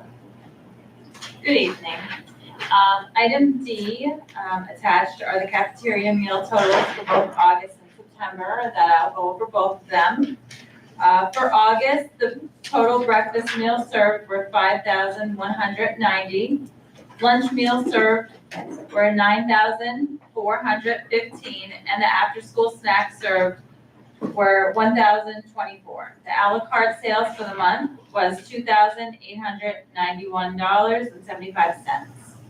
For September, the total breakfast meal served was 24,114. Lunch meal served was 50,039, and the after-school snacks served were 8,070. And the a la carte sales for the month were $23,702.10. Any questions on that? I thank you, you're still doing well, you're still moving up, so it's, everything looks positive. They are We- doing we well. appreciate- The we appreciate projected your numbers for the production are still on track with last year's. And then item E is the Whitson's monthly newsletter for August and September. All right, thank you. Any other questions under finance or anyone? Okay, public, any finance questions? Okay, anything under transportation? I have an update. All negotiations have been completed with the vendors. I'll be setting up a meeting with the committee later this month to review all of the proposals. We should have a recommendation for the entire board at the next working session, I hope. At the next work, okay. Working session. Just I'm on vacation next week. I won't be able to, So I won't schedule a committee meeting for next week. Okay. All right, we're not gonna do a 5-minute break because everybody's kind of getting up when they have to get up. So we'll move on to technology. Good evening, everyone. Oops, I'm sorry, Jason, I forgot to ask the public on transportation. My fault. Okay, go ahead, Jason, sorry. Good evening, everyone. We only have one thing that we are proposing to put on the agenda for the next board meeting. It is actually new servers and the collateral equipment that is needed for PVI, PVE, and PVM. This would replace the aging servers in those areas. Total amount would be $40,873.50, and the technology department had this budgeted. Oh, you knew that was gonna be the next Yep. question. I appreciate that. Spent a lot of time together. We're getting there. Any questions? Of course, the IT guy is Maya. That's perfect. Okay, so we'll add it to the agenda. Thank you. Thank you. Any technology questions from the public? Okay, security? He was there. Oh, there he is. Chief. Can we maybe flip, because Jim is next in the. I was just in line to go in the tank. Oh. And actually, Yes. does No, I- Jim need to be here for that discussion? For the all sports. So Okay, yes, oh, he should okay, I be wasn't here. sure. Got it, I would appreciate if he would be here. No problem. Yeah, I just. And I have another item too. So you gonna come back in wet or are you gonna, We can go now if you want. okay. Did you have anything? All right, we'll do athletics. All right, we're gonna do athletics. Okay. So first topic is Hall Sports Club. So would you like to? So I'll kick it off. So we've had a large amount of emails of issues on both ends from booster clubs, from parents regarding the All Sports Club. The All Sports Club is not run by the board. That's this school board. We just need to make that very clear to everybody. We manage two things. And I'm gonna ask Tammy, because I don't have the email in front of me. It's Title IX and the finances of each individual booster club, correct? We don't even really We manage. oversee it, we just make sure Okay. that the accounting is. Legit. Legit. Okay. But these clubs support the students of this community. So it's in the best interest that we manage them well in order for them to be successful and to do the things they want to do. I'm sorry, before you move on, so we oversee all of the boosters? No, we do not. All they do, so the booster clubs and the All Sports Club, all they do is give us a copy of their financial stuff at the end of every month. Mrs. Sites looks over it to make sure that everything is good. We Okay. take their expenses, we put them on a spreadsheet because we have to report those expenses in the Title IX report at the end of the year. Okay. That's it, that's as far as the school district's involvement is. Okay. Well, Thank you. we do Sorry. have to approve them though. There is a policy. Approve. We approve their bank reconciliations. and Yes. We do, we sign off on Yes. that. But that's it, it's a financial oversight from what I read from our. That's, Okay. okay. We don't have any intervention into Or decision making. operations. Right. No. That's Right. Yeah. So what my ask is, the reason why I brought this to the board is, one, I'm sick of getting emails. And there's fundamentally something wrong. So I think it would behoove us to utilize our community working sessions to maybe make this as a topic, to let the community members come together, discuss what the issues are as opposed to the bantering, and figure out what's best for the program to be successful, or it gets abolished and is taken over by, I'm guessing, athletic director. If it was separate booster clubs for each sport, it would hurt the students in the end, and I don't want to see that happen because they do great things. Could I just add a little background? Mhm. And I don't have years, the dates as to when this occurred. But a number of years ago, our, I'm going to call them parent organizations, were under the school district. Okay? And there was still the All Sports Club. Okay? But those parent organizations wanted autonomy with their funds, because the parent organizations at that point had to deposit their monies into the school district accounts. So once those dollars were deposited into school district accounts, then they could only use those funds for certain items. So the reason this all came about was because those parent organizations wanted to be able to spend those dollars on other things that they couldn't do if the money was in the school district's accounts. So that's how that all transpired. Now, and Mr. Fitzgerald, I know, was in these conversations many years ago, but I don't know if they become, again, their own parent organizations, own boosters or whatever, they'd be happy with depositing their monies back into the district accounts and then having only be available to spend on certain items. What items, I mean, what couldn't they purchase? I just made an example. It just seems odd. I mean, it's not like So I actually have a really good example. There was an issue with purchasing of food. It wasn't equitable across the grade levels of the students. And it has to be. That's part of Title IX. So if you buy a varsity basketball player a hoagie to take on the bus, you have to do that for the seventh grader too. It has to be, and there was inequity. Yeah. Had happened. Okay, I was under the assumption we find something that they shouldn't be purchasing, not being equitable, which is fine. Apparently it's an equitable thing. Yeah, I haven't come across anything that they should not. Okay, and that's that was my interpretation of that. I think there are things that they were trying to purchase that weren't allowed to be. I can't come up with any off the top of my head, but I do believe there were items, and this might stem back to the long discussion about banquets and things like that too. And, Yeah. All caps, equitable. all caps. Yeah, right. Equitable, equal? Well, yeah. So, Well, I mean, but I'm not, I know that's what it means, right? But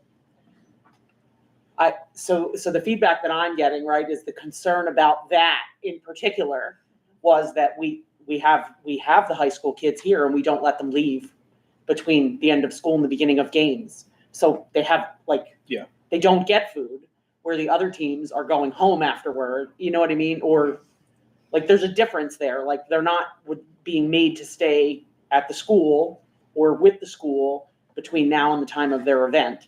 So it logically doesn't make sense that we would feed them if we feed the kids that can't leave school and need to stay. Mhm.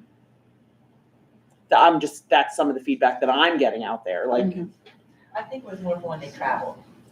Yeah, it was a travel thing. So when the teams travel, if they go an hour and a half to a game and we give the varsity kids something, the seventh grade team travel. But I guess, are we giving them their dinner because they're leaving school and traveling and going right to a game? Correct. Yeah. We're not allowed to do that anymore. I got you. Yeah, it has to be equitable. So they think it's not our role. Yeah. Tammy, would another example be if the school takes over and they need uniforms? Would you have to do competitive bidding for uniforms where now they can order as they need? They shouldn't be buying more uniforms. and That comes through a budget.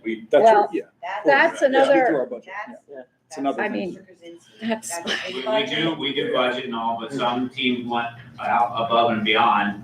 Good example, freshman girls, I bought uniforms for the team 2 years ago when I first came on. They wanted, and I said, you have uniforms. And then they went out and purchased their uniforms in addition to that.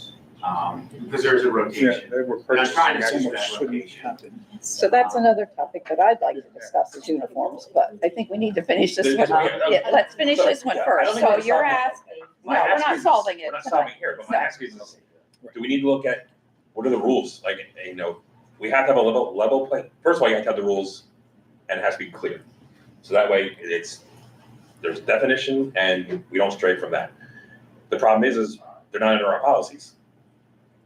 So how do we enforce that upon a group that represents us in a way, but we don't have oversight of? I think we need to talk with Mark. Okay, and I mean, this is my first involvement in booster clubs in this district. Coming from when I was a kid, it was always parents. I don't think and I'd like to know what other school districts are doing to make it work. Because there's some districts out there that, you know, you can go to Nazareth and there's this club, and there's all these different groups. And maybe this worked for some time. Maybe we can make it work. But I just want to have that open conversation, and maybe it starts with the community at one of those working sessions, and then comes back to us with advice. The working session or the advisory committee? I think the advisory committee. That's a great point. As long as the individuals there are knowledgeable of, you know, of Yeah, this. yeah. Some of them are. Well, hopefully, Yeah. hopefully if we have that It as would a bring- topic, we would bring people in from the All Sports Club who could present their case. You would think you'd want to. Can I just add something? I think some of it is part educating those folks. Because they have such a turnover rate, they don't understand the treasury rules and all with nonprofits and the levels of monetary value that they can keep. And like, they're a nonprofit right now, they're a 501c3. If they keep money in an excess amount, they move to, I believe it's a trust then. Yep. It moves to a trust, it moves to a different level Right. of rules that they have to follow and all. And I think they're just trying to keep it so that they stay at the 501c3. And I think it comes down to educating and sharing that, you know, IRS, you know, those rules that they have to follow every year. And again, the turnover rate at president, treasurer and all is so much because people graduate. Yeah, the kids graduate, right? It's just educating them better and understanding those tax laws are very important. Is it clearly defined in their bylaws of what those requirements are? I mean, again, it's ways to enhance things, make it better. I don't think the treasury laws are in their bylaws. And that's something that, you know, we could suggest that working with them, that they have those so that people are educated on what to do with those monies and what they can do with those monies. Now, are you familiar with any other districts of how things are operated, even whatever? Some have separate clubs, boosters, some do have a 501c3 that oversees all of them. It's a variety around here. And if we were to take that on, to reverse what we're doing today, that would be put out a burden on yourself, which would then we would have to hire someone to manage and maintain.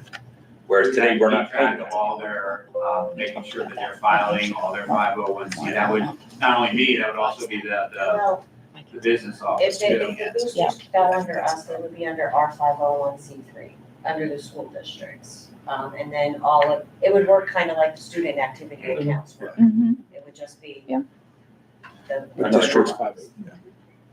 and Mr. Kaczynski's right, the school district, everybody does it differently. Some have something that's equivalent to an all sports club.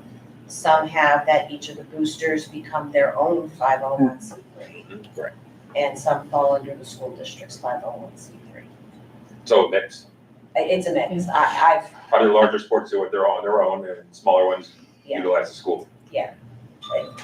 Okay. The smaller school districts usually will fall under the school, they'll go with the school district's I meant the smaller sports. It's not a mix and match. Oh, it's not a mix and We would match. have to do it across the board It's one for of the, okay. the district. Okay. Is there a way to like get, and I don't know who the appropriate person is to address this, but in those three different scenarios, are you supposed to be in the dunk tank? I am, yes. Yes, he is. Under those, is there a way to get like a pro and con for each of those scenarios?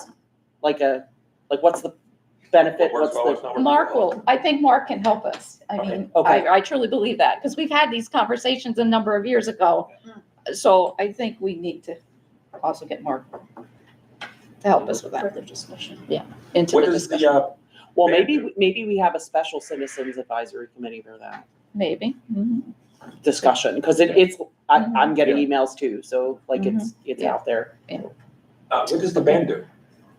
What does the band do? They're their own 501c3. Yeah, They're I independent. thought that you were on before in your previous days. I just did whatever they told me to do. I need you to work the stand, I didn't get involved in that, I just showed up where I was supposed to be when I was supposed to be there.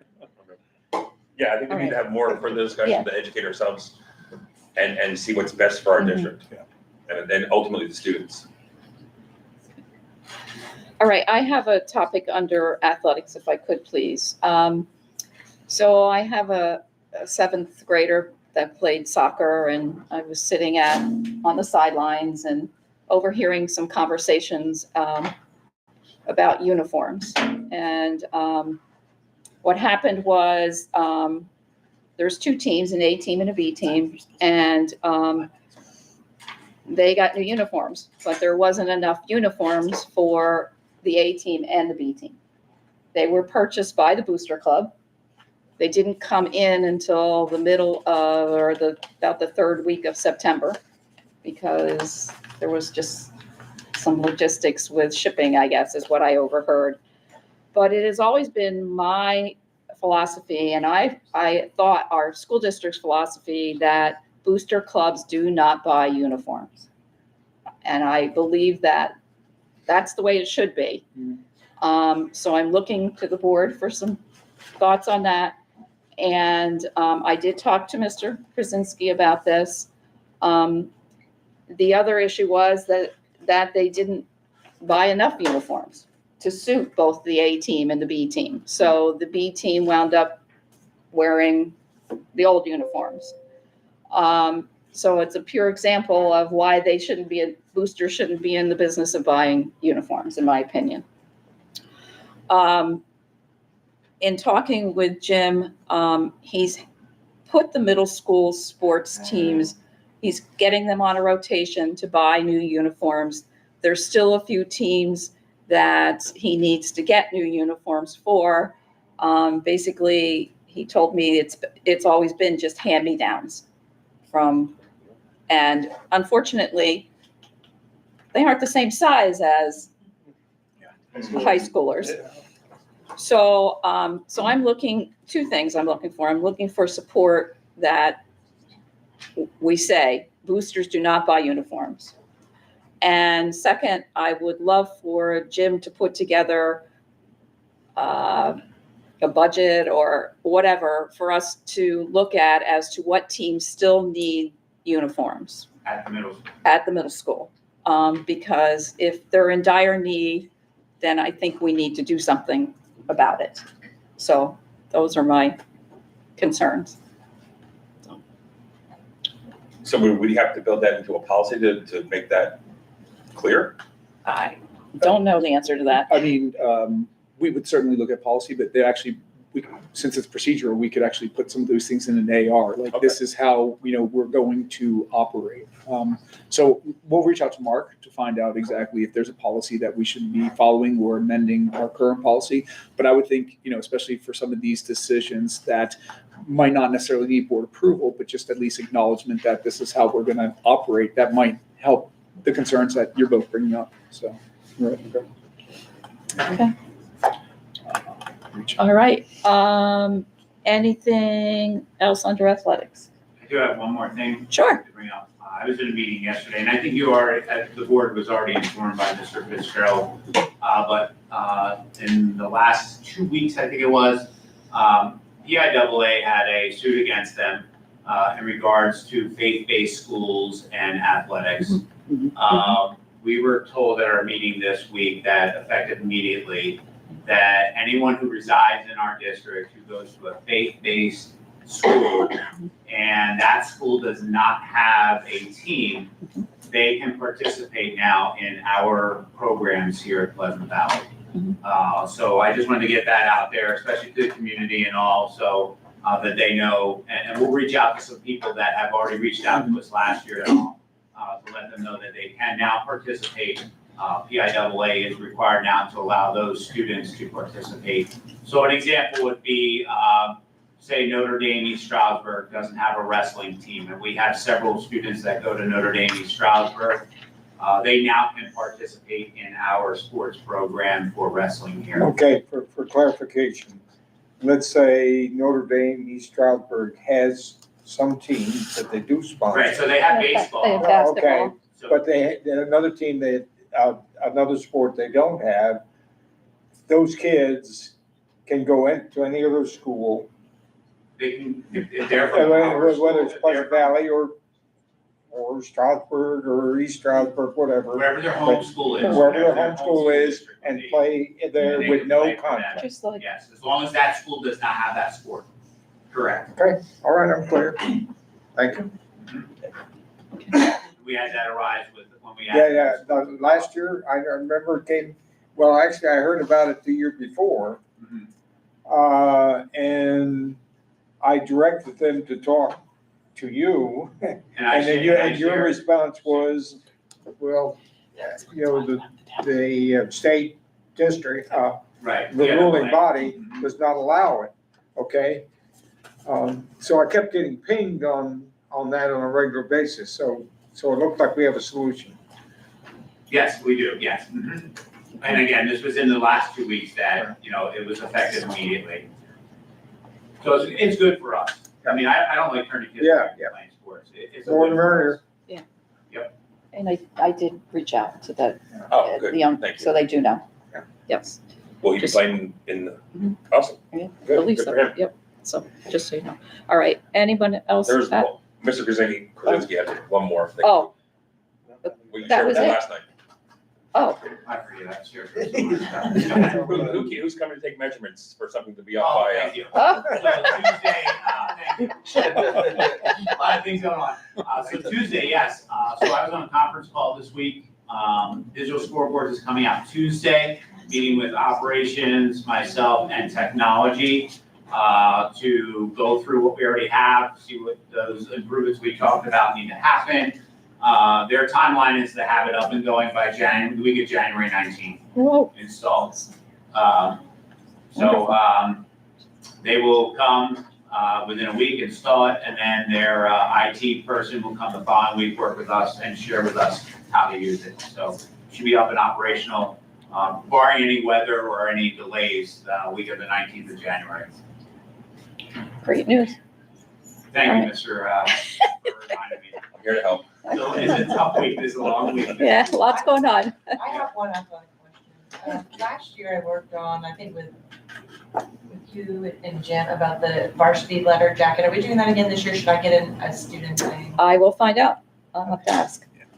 I have a call out to them. I'm waiting for them to call me back, so I'll ask. And actually, someone donated one already. I have to reach out to coaches, the extra small, it's a small one, but we already have one. So we can do another one, that'd be awesome. We So, did. Same. do you want me to get the names again like I did through counselors? Yeah, that'd be great. Okay.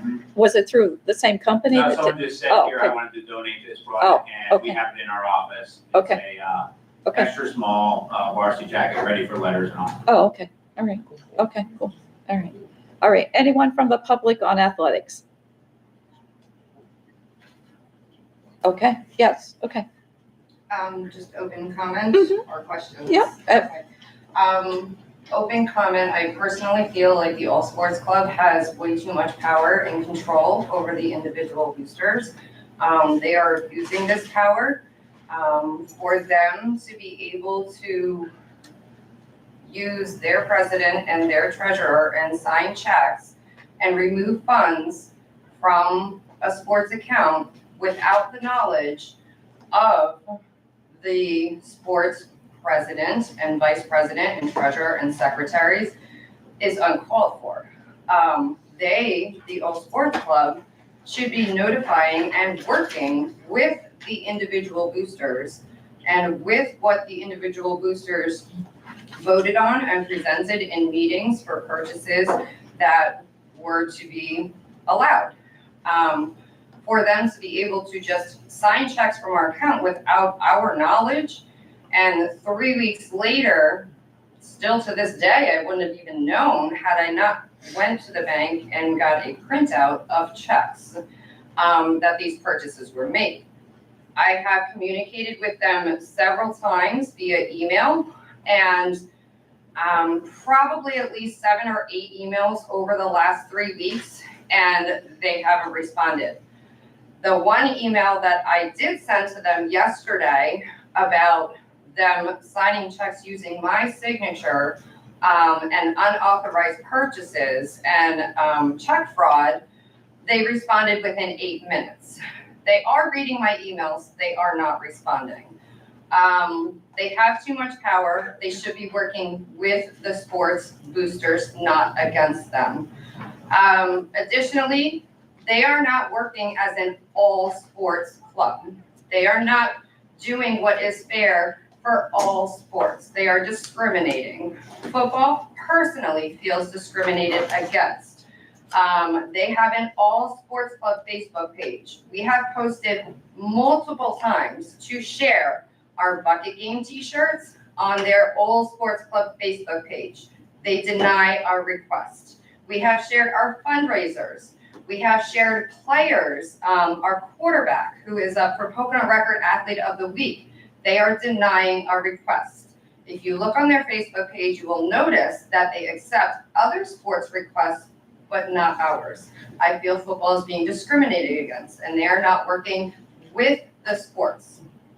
Our football booster, our softball booster, volleyball booster, these parents work really, really hard. And I can say for 5 years, I have been with football. And in those 5 years, I have raised close to $100,000 for the football program. I am a very passionate and dedicated volunteer, and I love doing what I do because I love being able to spoil the players and the team and work so closely with great coaches and make the friendships that I've made over these years. However, let it be publicly known that I am resigning this year. Obviously, my youngest son is a senior, and I feel really terrible for the next president that might have to come aboard working under the discretion of the All Sports Club for the chaos and the stress and the hassle that they personally put me through. They have personally attacked me. They have personally went after my son and done malicious things to him. And it's just not the purpose that the All Sports Club is for. I feel like they have too much power, and the power should go back in the hands of the individual sports. Additionally, I don't mean to cut you off, but you only have 3 minutes, I'm sorry. no, you don't. No, I wasn't gonna say that. Can we, I mean, I guess I could do it tomorrow too. Can we call Mark and ask him if like football, but I'm just gonna use you, football would like to return to the district, could they do that? I don't know, would be my question. Like one group. Yeah, could they return as we used to? Or their own 5-0. Well, it's, Or, if in fact, what I'm hearing is true, it's disturbing. oh yeah, Highly very. disturbing. And it makes me think that the All Sports Club should be abolished and just bring everything back. And avoid But that, there's other things that are happening. the chance for misuse or misallocation and mistreatment. I appreciate that opinion. I mean, everything I've told you is factual. I know you have to do your own research Yeah, into it. we'll do our own research. Yeah. Thank you. Just the last thing that I wanted to add, which is what brought me here tonight, was 3.5 weeks ago, the All Sports Club decided to take over the football account because our treasurer resigned. Our treasurer resigned for her own personal reasons.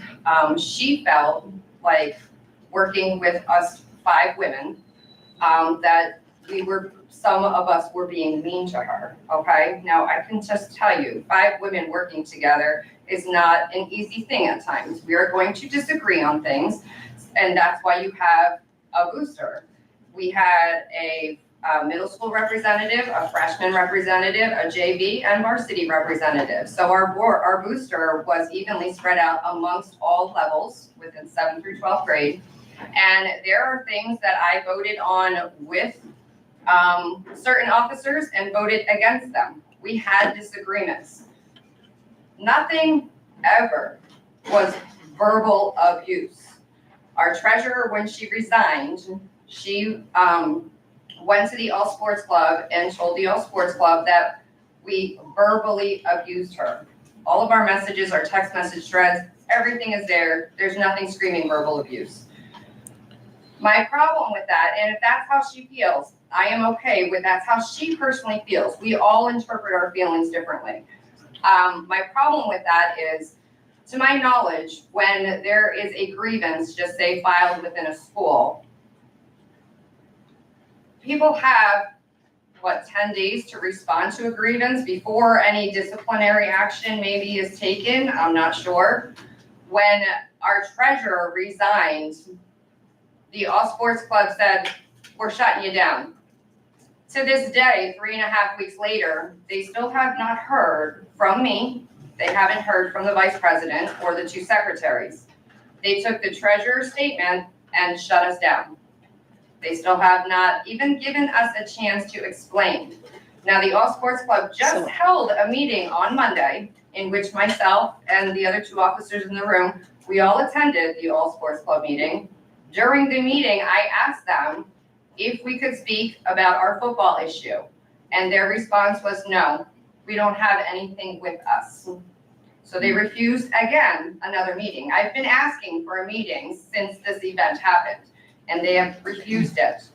They finally set up a meeting, which is, I'm honestly a little concerned about it because it's off site at some West End ambulance next to Gilbert Field or something. I personally would rather it be on school property, potentially with school security. I know, it's outside of your jurisdiction, but I would feel better if it were on school grounds. But they would like to meet on Tuesday at 6 o'clock, assuming they keep the meeting and not cancel it. So, I'm sorry. go ahead. Aren't all the meetings on school property anyway? All of our football meetings No, I no, no. have at the All library. sports clubs. The All Sports Club has been, and this was another thing they stated in their meeting, all of their meetings have been held at ShopRite upstairs in Dorsey's Cafe. They're claiming that they are unable to secure the library, that anytime they put in a request, it's being denied. However, I know I had the library for 9 months out of the year, so I don't know what issues they're running into, but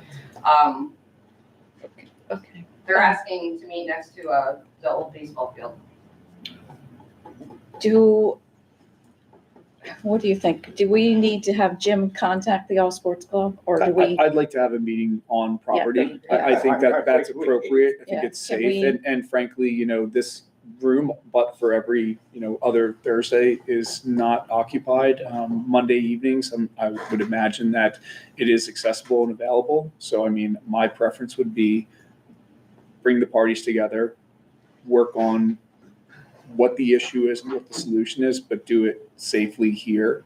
And frankly, moving forward, I think if it's related to our students, it should be held on property. It just feels like it's the most appropriate thing to do.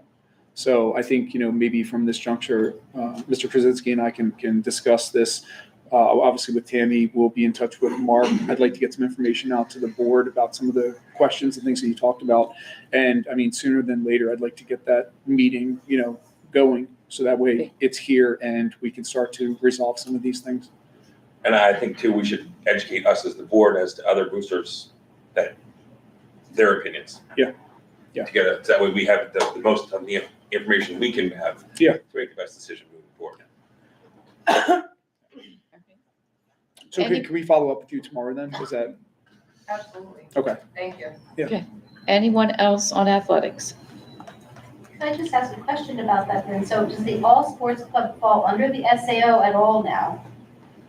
The All Sports Club is its own entity. It is its own entity. Yeah, it's a 501c3 nonprofit organization with its own EIN, its own bylaws. Kind of equivalent to the PTOs that we have. The PTOs are their own individual Can I- entities as well. When did that happen that it was that way? Is that recent that like, It's always been, Oh, since I would think from their It's been a number of inception, they years. were- it's always been its own entity. Yes. I don't remember, because I was booster for years as well, so I'm just a little. It's always been its own entity, but it's, But the booster Experience came some- underneath it at one well, point. like, yeah, And does each booster have its own bylaw itself right now? It sounds like that's even out there, that they don't have bylaws necessarily. Oh, they- they're All the supposed to. bylaws are the same. The All Sports Club drafted our bylaws, and the only thing that we changed was the sport's name. So, and our election terms, so like football, we have our year to run from January to December because we're all sports, so we end in January. But like baseball, for instance, their officers could run from June to January because their season would end in May. So you can choose months, and you insert your sport, but it's bylaws that they wrote for us, and we just had the ability to insert our sport and our voting terms, basically. And also, they did allow me to insert one additional thing that, the football booster gives away, 2 scholarships to graduating seniors every year. So I was allowed to insert that into our bylaws. However, I was denied several other things that I wanted to add to our bylaws, three specific things, and they denied all 3 of them, so. So I think we have a tentative plan here moving forward, so. And that's why all my messages have been, I cannot, nothing is out of our control. Right. And Yeah. this is why I wanted to bring it to the working session meeting to have a healthy conversation about that. Because it's concerning, right? Regardless, we need to do better and come up with a better plan. So that's the best opportunity we have with the working session to discuss it. All right, any other athletics? Okay.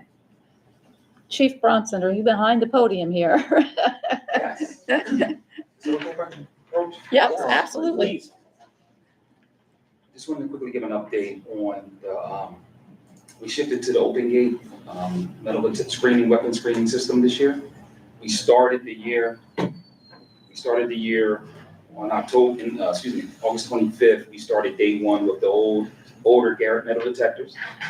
On September 12th, we moved to fully deploy the CHEA Open Gate system.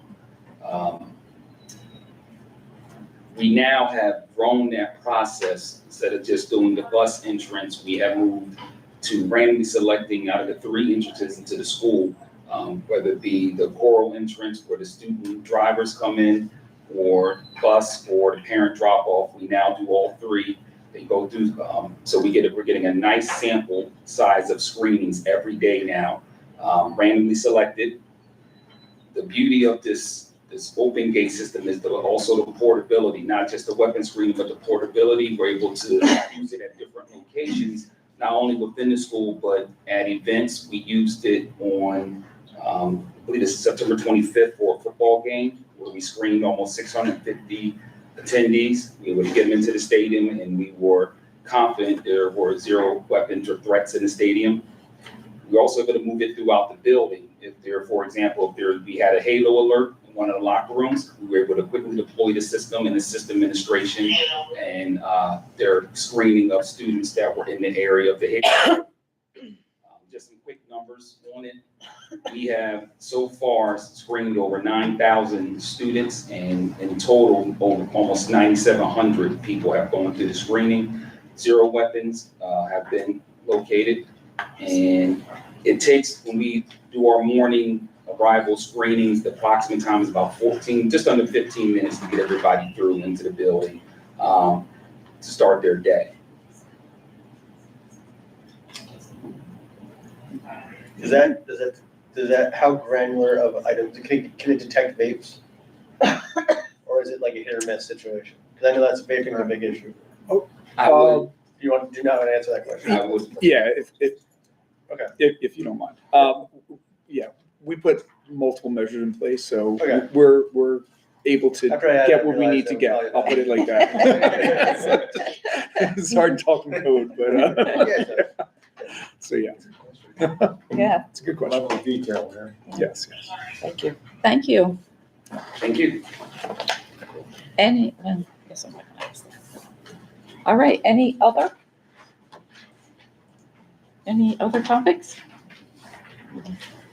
Anyone, anything else? Okay, hearing of none, we are adjourned. Go get dunked. Yes. Billy, Jim's keeping it warm for are me. you disappointed?